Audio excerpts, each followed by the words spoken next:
Muito boa noite, gente. Tudo bem? Como é que vocês estão? Espero que todo mundo esteja muito bem. Vocês estão vendo aqui o Giló tá aqui do meu lado. É engraçado que a gente veste a mesma roupa, né? Sempre. Olha a orelhinha dele aqui, ó.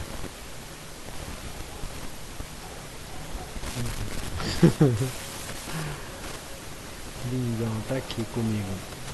Enfim, nós estamos aqui hoje para dar continuidade à nossa playlist Evangelho no Lar, como vocês já acompanham, né? E só para registrar, essa noite eu tive uma experiência fora do corpo interessante. Depois preciso gravar até um vídeo em que eu estava voando.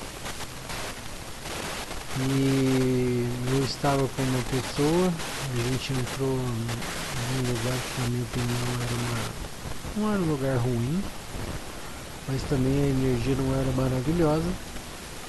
E eu estava fazendo ensaios de voo. Uma experiência muito interessante, bem duradoura, foi muito legal. Depois eu vou contar isso em outro vídeo talvez, tá? Que eu acho que tem umas coisas que não dá pra contar, enfim, que tem a ver com a vida pessoal, mas enfim. É uma experiência em que eu estava desenvolvendo a capacidade de voar. Tá? Bom, vamos lá. Como vocês bem sabem, o Evangelho no Lar é uma proposição espírita. Por conta disso, a gente usa aqui o Evangelho. Desculpa. A gente usa aqui o Evangelho segundo o Espiritismo. A gente usa também esse livrinho aqui, ó. Reflexões de Jacó, que é uma psicografia da Irene Pacheco Machado. E esse outro aqui, que é um livro do Sri Prembaba, que é A Flor do Dia.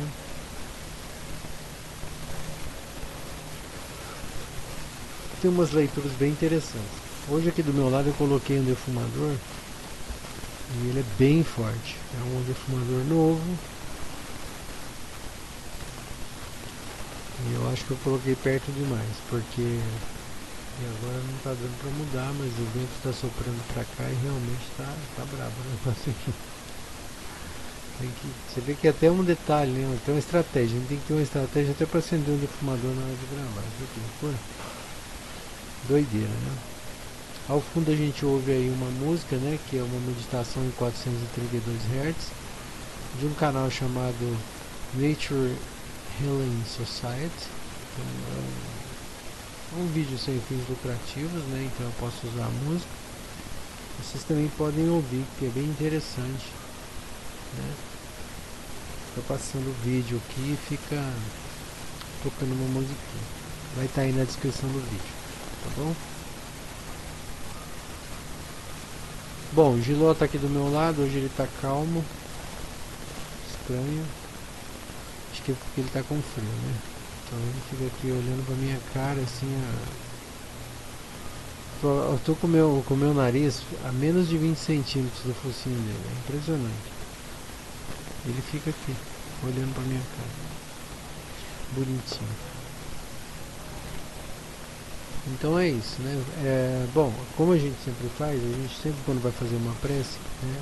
A prece dessa playlist, a gente faz 8 minutos de respiração, né? Que eu já vou ensinar como é que a gente faz, e a partir disso então a gente começa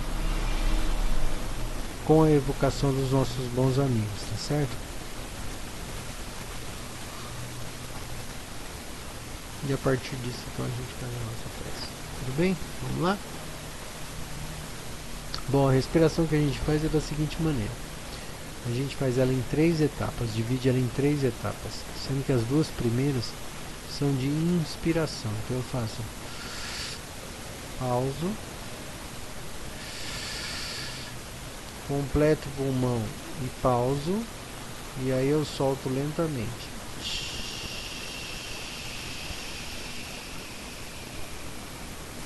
Eu vou marcar isso aqui por 8 minutos, aí eu aviso vocês quando a gente terminar. E a partir disso então a gente começa a nossa evocação, tá bom? Vamos lá, eu vou subir um pouquinho o som enquanto a gente respira. e já já a gente retorna, tá bom? Vamos lá?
Muito bem, aí.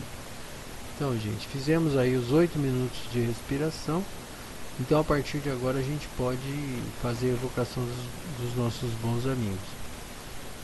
Vocês devem ter reparado, é claro, né, que eu abri a boca muitas e muitas vezes hoje. E assim, apesar de eu estar com o semblante cansado, é claro, vocês estão vendo que eu estou com o semblante cansado, eu não estou me sentindo cansado. Eu não sei se é alguma energia aí rolando, eu não sei, enfim. Vamos ver o que será, né? Mais tarde saberemos. Não é verdade? Então vamos lá. Nós vamos evocar os nossos bons amigos aqui para que estejam presentes aqui durante a nossa prece. Após isso, então, a gente pode começar fazendo as nossas leituras, tá certo? Vamos lá, então. A gente costuma normalmente espalmar as mãos e, com muita humildade e respeito, pedir a presença dos nossos bons amigos espirituais para que estejam aqui conosco durante esse momento de prece, orientando os nossos pensamentos e permitindo as melhores interpretações possíveis desses textos, a fim de que nós possamos elevar a nossa vibração e gerar uma egrégora positiva para que possam ajudar os nossos irmãos desencarnados e também encarnados. Afinal de contas, estamos fazendo preces e isso, de certa maneira, é uma maneira, né, de certa forma, é uma maneira de destinar boas vibrações e boas energias, né, a quem possa se interessar. Que os nossos bons amigos possam usar dessa energia para favorecer as necessidades dos nossos irmãos desencarnados, principalmente, e que os bons espíritos também possam proteger esse momento de prece, alegrando os nossos corações e permitindo que essa vibração seja a melhor possível. Que assim seja. Pai nosso que estais no céu, santificado seja o vosso nome. Venha a nós o vosso reino, seja feita a tua vontade, assim na terra como no céu.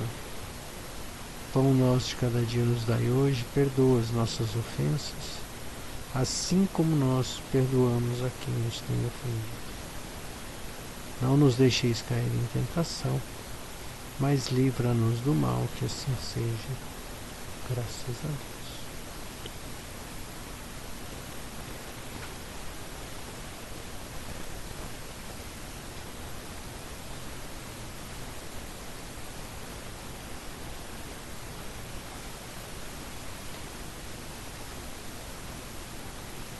Quem é minha mãe e quem são meus irmãos?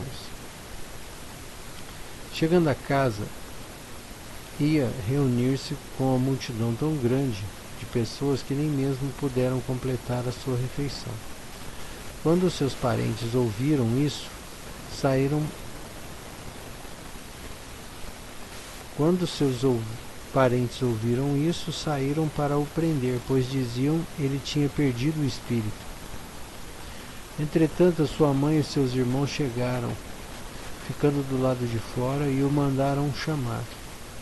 O povo estava sentado ao seu redor e disseram-lhe: Vossa mãe e vossos irmãos estão lá fora e vos chamam. Mas Jesus lhe responde: Quem é minha mãe e quem são meus irmãos? E olhando para aqueles a quem estava ao seu redor, eis aqui a minha mãe e eis aqui os meus irmãos. Pois quem quer que faça a vontade de Deus é meu irmão, minha irmã e minha mãe. Está no Evangelho segundo Marcos, capítulo 3, versículo 20 a 21, 31 a 35, e também no Evangelho segundo Mateus, capítulo 12, versículo 48 a 50. Aí vem a explicação. Certas palavras ditas por Jesus soam estranhas, parecendo contraditórias com a sua bondade e a sua inalterável benevolência para com todos. Os incrédulos não perderam a oportunidade de fazer disso uma arma, dizendo que Jesus se contradizia. Um fato irrecusável é que a sua doutrina tem por pedra angular, ou seja, por base principal, a lei de amor e de caridade.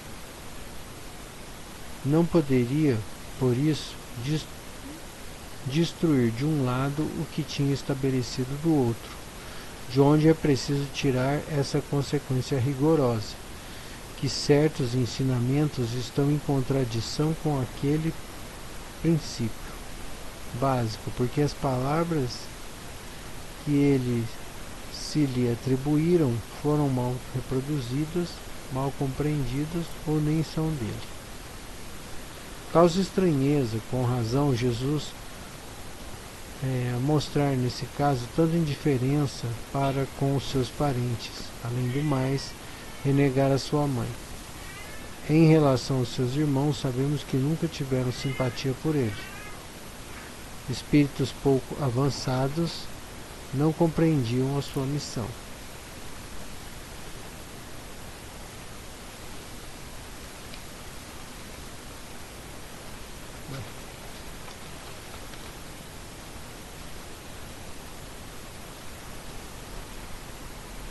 A conduta de Jesus, conforme entendiam, era esquisita e os seus ensinamentos não tinham convencido, já que nenhum deles tornou-se o seu discípulo. Parece que até certo ponto partilhavam das prevenções dos inimigos dele. O fato é que eles o tinham mais como um estranho do que como um irmão, quando se apresentava em família. E São João afirma positivamente, não acreditavam nele. Está no João capítulo 1, versículo 5. Quanto à sua mãe, ninguém poderá contestar sua ternura para com seu filho, mas eu preciso deixar claro que também não parecia não fazer ideia muito exata da sua missão, pois do que se sabe nunca seguiu seus ensinamentos nem lhes deu testemunho como fez São João Batista. A atenção material era nela o sentimento dominante. Quanto a Jesus, supor-se que houvesse renegado a sua mãe seria desmerecer-lhe o caráter. Tal pensamento não pode ser daquele que disse: honrai vosso pai e a vossa mãe. É preciso, ao contrário, procurar um outro significado para essa palavra de Jesus, quase sempre encobertas de forma simbólica. Jesus não perdia nenhuma ocasião para dar um ensinamento. Aproveitou então a chegada de sua família para estabelecer a diferença que existe entre parentesco corporal e parentesco espiritual. Para mim, a chave do entendimento dessa leitura, vocês já devem intuir, quem acompanha aqui o canal já sabe muito bem. Jesus era um ser extremamente avançado e evoluído, e pelo que a gente conhece de Jesus do Novo Testamento, a gente sabe até mesmo que ele tinha uma percepção energética muito avantajada, né? Que alguns poderiam dizer mediunidade, enfim. Mas Jesus tinha uma capacidade. Você vê hoje um ser humano comum, médium, às vezes ele vê coisas, ele vê energias, né? Um médium que tem capacidade de visão, por exemplo, né, visão extrafísica, ele consegue ver cores, ele consegue ver vultos, ele consegue ver um monte de coisa. Por exemplo, a pessoa, às vezes, ele está desenvolvendo a mediunidade, tem alguns tipos de mediunidade sinestésica, que o cara ele chega num lugar e ele sente uma energia, ele já sente mal. Só de chegar num lugar ele já sente mal. Isso é uma coisa simples assim, do desenvolvimento mediúnico, assim, né? Da sensibilidade mediúnica. Às vezes você vai num lugar e você fala: nossa, que lugar horrível, tem uma energia densa aqui, estranha, não sei explicar, mas tem uma energia ruim. Então, agora você imagina um ser que nem Jesus,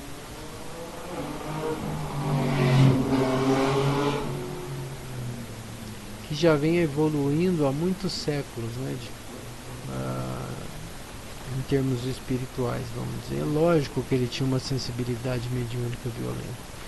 E eu acho que a chave dessa leitura, que nem mesmo aqui no Evangelho segundo o Espiritismo foi dado, né, é que é o seguinte: imagina que Jesus não entendia a vibração, ele sabia o que cada um estava vibrando. perfeitamente. Então assim, provavelmente ele sentia a vibração de cada um que estava ali. E aí é óbvio, se tinha um monte de gente ali com ele, naquele lugar, querendo ouvir, ou estar com ele, ou prestar atenção no que ele estava dizendo, ou enfim, entender quem era aquele ser, obviamente aqueles ali estavam numa vibração mais próxima da vibração de Jesus do que os irmãos e a mãe que estavam noutra vibe, em outro lugar, tentando chegar ali por algum motivo.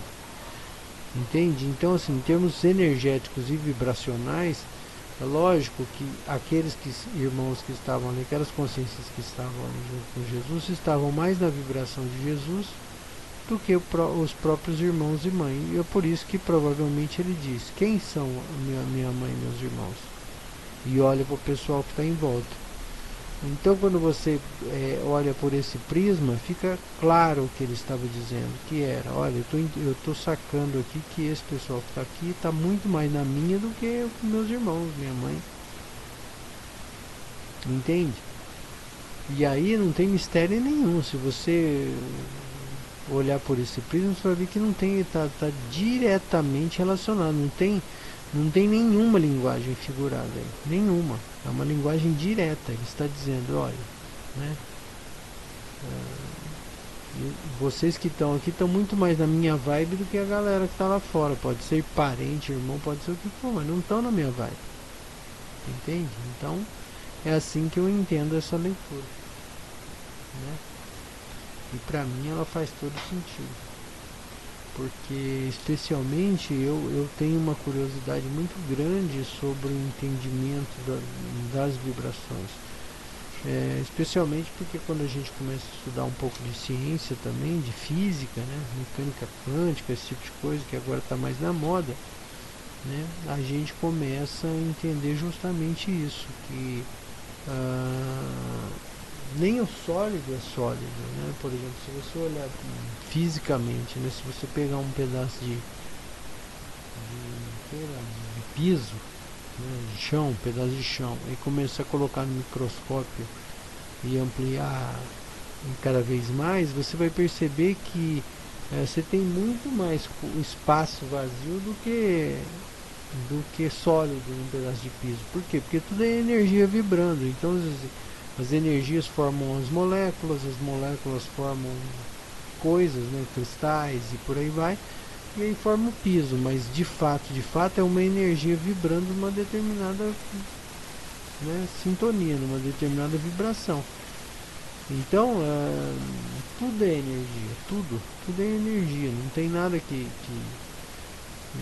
e aí você vê, né, Jesus, que tinha a capacidade de movimentar essa energia violentamente, é lógico que ele sabia, ele entendia as vibrações, ele sabia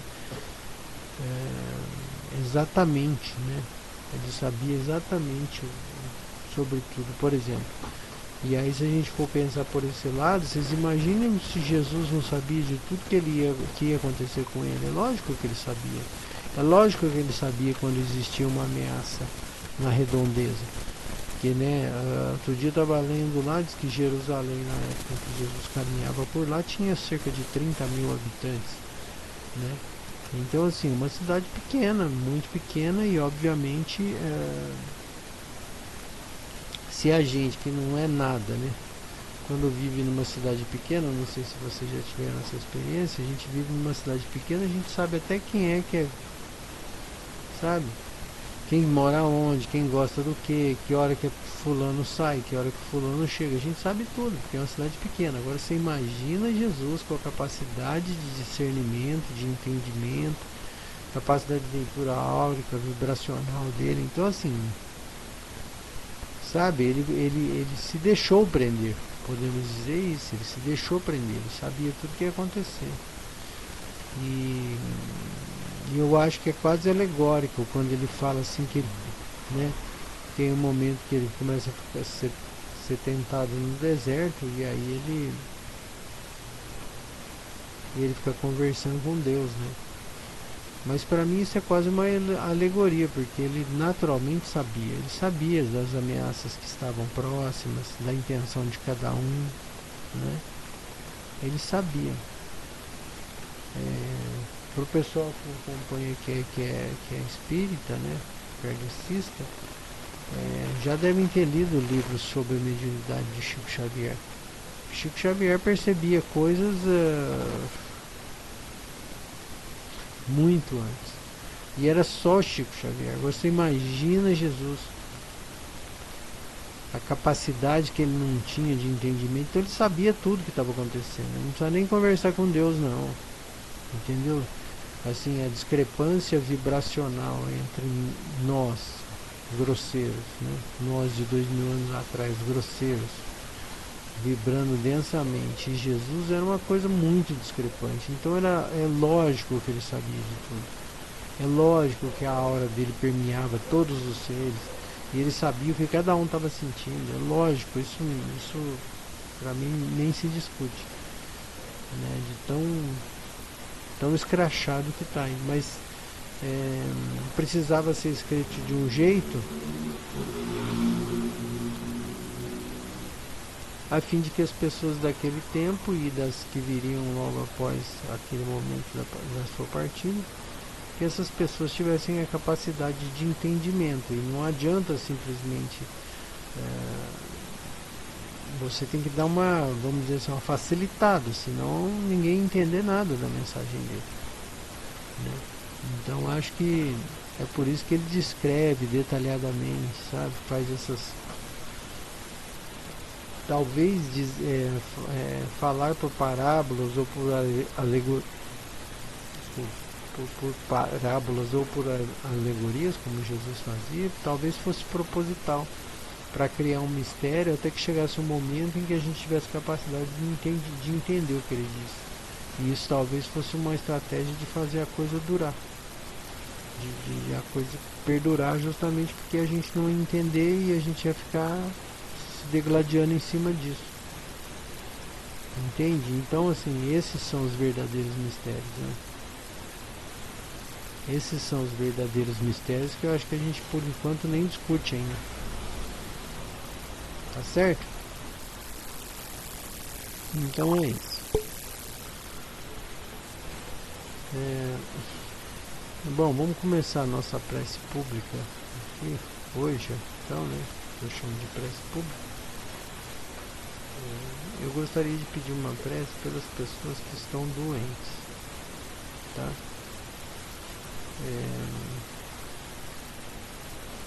Eu acho que é importante a gente vibrar por aquelas pessoas que estão convalescentes, tentando se recuperar de alguma doença, algum mal súbito, alguma coisa. Esses dias a gente fez uma prece pelas pessoas tristes, eu tô meio nessa vibe. Agora eu gostaria de pedir que nós fizéssemos uma egrégora por pessoas que são acometidas por males do corpo físico, né? Especialmente, para que essas pessoas encontrem um tratamento adequado, para que essas pessoas tenham suas dores aliviadas, os seus males atenuados, vamos dizer assim, e que uma boa vibração possa, de certa maneira, favorecer esses nossos irmãos convalescentes, tá bom? Vamos nessa? Então vamos lá. Pai de infinita bondade e amor, nós pedimos a partir de agora que os bons espíritos possam encaminhar a nossa vibração aos nossos irmãos doentes do corpo físico, que carregam consigo dores, inseguranças, incapacidades. Que os bons espíritos possam fortalecer cada caso em específico, ajudando esses nossos irmãos a suplantarem as suas dificuldades. Que possam os bons espíritos continuar nos ajudando, iluminando os nossos pensamentos e dando-nos a possibilidade de sempre melhorarmos dia após dia. Que assim seja. Pai nosso que estais nos céus, santificado seja o vosso nome.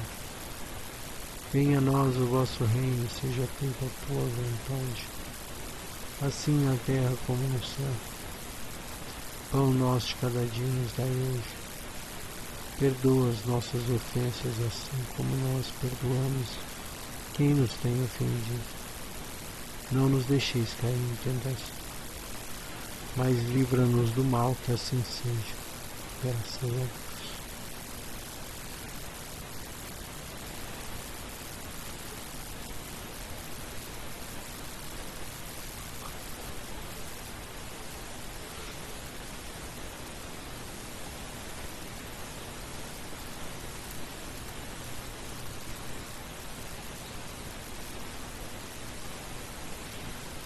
Cento e 24. Trabalhava ofegante na cozinha quando apreciei os alimentos sendo cozidos devagar. Compreendi que podemos ficar calmos, mesmo tendo o fogo sobre nós.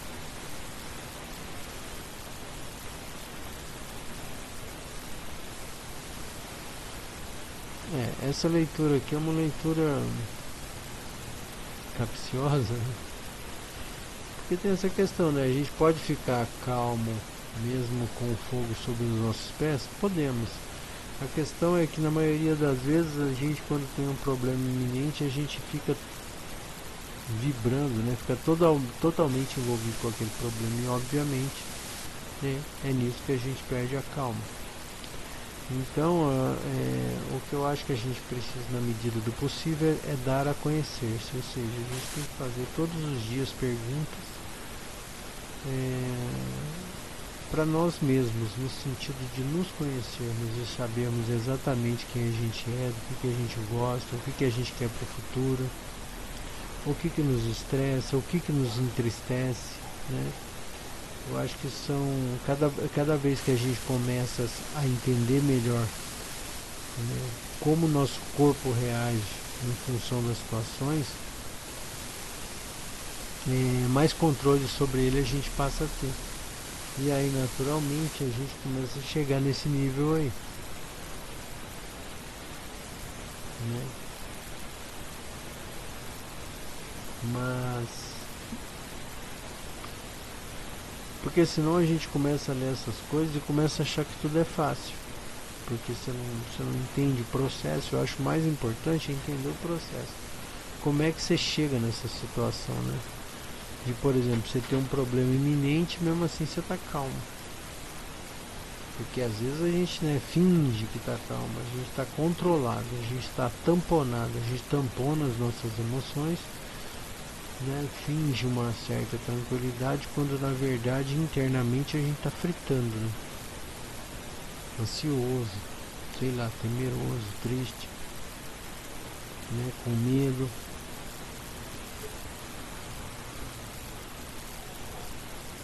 Ao passo que estar calmo durante um problema que nos aflige já é uma virtude, eu acho, estrondosa, gigantesca, né? Para que a gente possa refletir sobre isso, né? Como ficar calmo? Ficar calmo, a gente precisa ter autonomia. Para ter autonomia a gente precisa se conhecer. Quanto mais a gente se conhece, mais autonomia sobre o nosso emocional nós temos. Quanto mais autonomia, mais calma a gente consegue desenvolver. Tá certo? Vamos fazer uma prece por nós então? Pelas nossas necessidades, pelas nossas dificuldades. Vamos lá. Pai de infinita bondade e amor, nós pedimos humildemente que vós, os bons espíritos, possam ajudar-nos em nossas vidas e em nossas carreiras, iluminando-nos o caminho, permitindo que nós possamos compreender e avançar cada vez mais. Pedimos humildemente que vós, os bons espíritos, continuem nas proximidades, ajudando-nos na nossa evolução. Pedimos também aos bons espíritos que possam nos ajudar a vibrar positivamente pelas pessoas da nossa família, para que eles possam, na medida do possível, também aliviar as suas comemorações dessa tensão, e que a paz reine todos os dias, a partir de agora, que assim seja. Pai nosso que estais nos céus, santificado seja o vosso nome, venha a nós o vosso reino, seja feita a tua vontade, assim na terra como nos céus.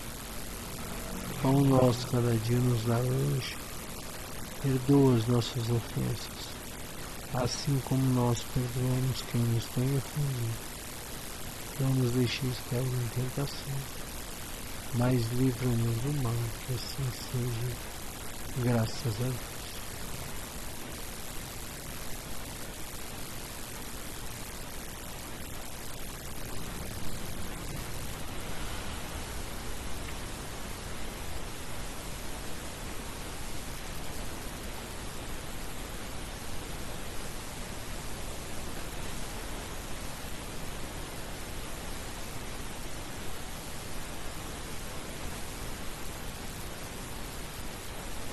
Deus em ação.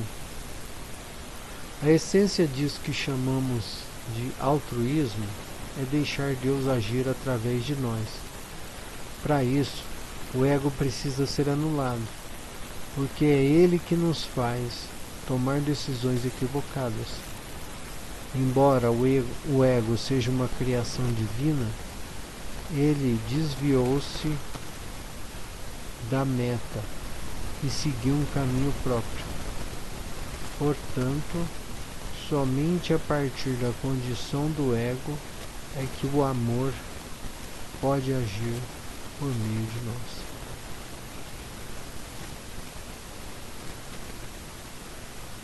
Assim seja.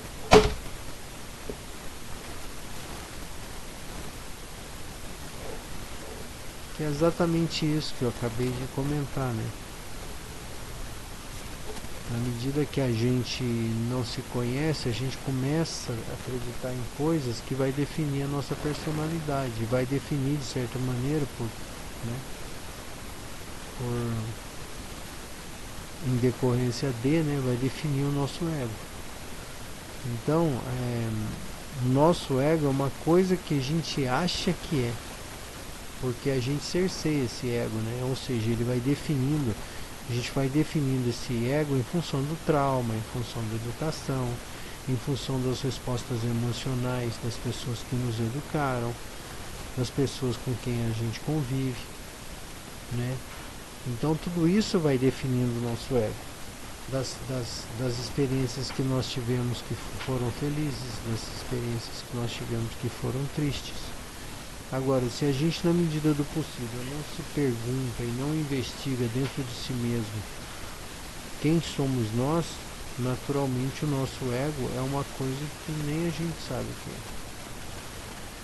Então, o importante, eu acho, o valioso, é justamente a gente não parar de se perguntar um minuto quem a gente é, o que a gente gosta, biriri, bororó, porque de fato é isso que vai fazer a grande diferença na hora de você se sentir uma pessoa com lastro ou não, Quando vem uma provocação, você tem a capacidade de reagir a essa provocação ou não.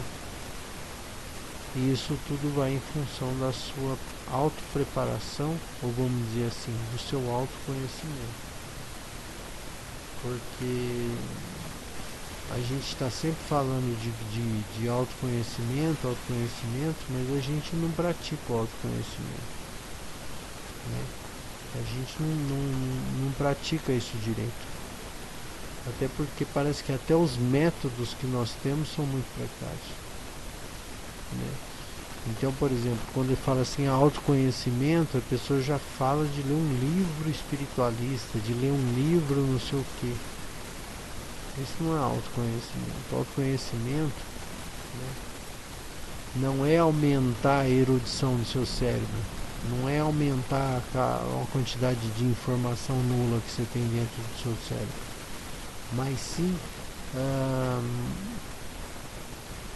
investigar a si mesmo, saber que tipo de hormônio que age sobre você, sabe, quando você está triste, chateado, que tipo de coisa que é, por exemplo, quando eu estou triste, o que eu gosto de comer, sabe, coisas desse tipo, porque isso fatalmente vai remeter você a um determinado momento da sua vida, que na verdade é um convite para você entender quem você é, o que você gosta de fazer, esse tipo de coisa,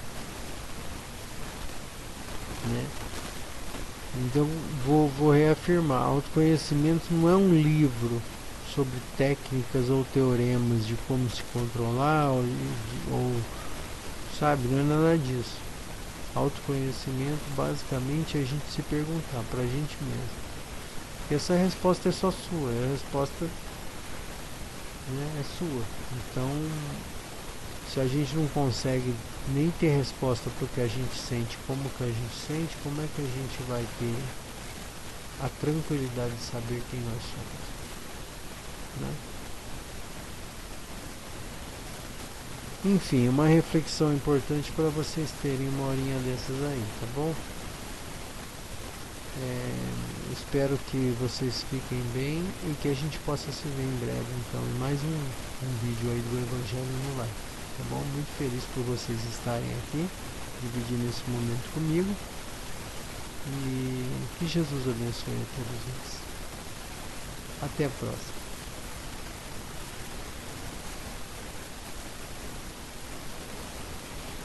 Caramba.